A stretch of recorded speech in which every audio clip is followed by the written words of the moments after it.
What are the most important things to remember about repairs? The two most important things are do not withhold rent and be sure to communicate with your landlord. Utah has a law called the Utah Fit Premises Act that might help you. What should I do if something in my rental unit needs to be repaired? If the problem is extreme, like no running water, no power or heat, and the landlord pays for them, no operable toilet, flooded rooms, etc., you should notify the landlord immediately, any way you can. Phone call, text, email, or personally. But you should always follow up with something in writing as soon as possible. As the tenant, you have the right to a habitable home, but you must make sure that your landlord knows about the maintenance and repair issue. And remember, generally, if you cause the problem, you, not the landlord, will be responsible to fix it. Make sure you check your lease agreement for the proper procedure to report a maintenance and repair issue. Sometimes there's a 24/7 phone number to call or text. Other times, only an email. How do I notify the landlord? Report the needed repairs as soon as possible in some form of writing and keep a copy. If you have major problems, use this free notice of deficient conditions from Utah Legal Services, but you must be caught up on your rent to use it. That form also tells you how to notify the landlord.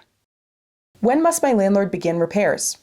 Under the Utah Fit Premises Act, the landlord must begin repairs on the following 7 issues within 3 days of the tenant's written request: unsafe or unsanitary conditions, deficient electrical systems, deficient housing, deficient plumbing conditions, deficiency in hot and cold water, unmaintained or malfunctioning air conditioning systems, unsafe or unsanitary common areas.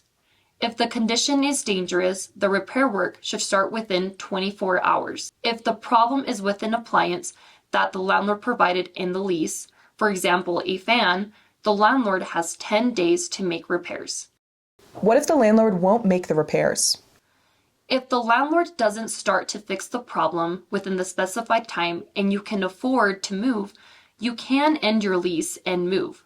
But you will have to sue the landlord to get your rent money and security deposit back.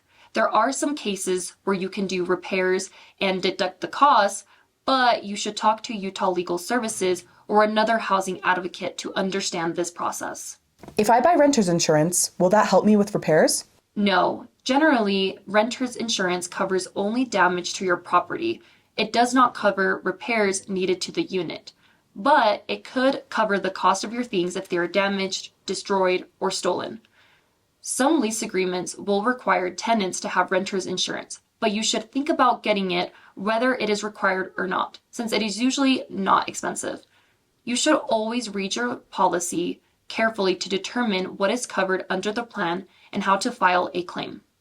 Again, the most important thing is to communicate with your landlord immediately and in writing if there is a problem that needs attention or repair.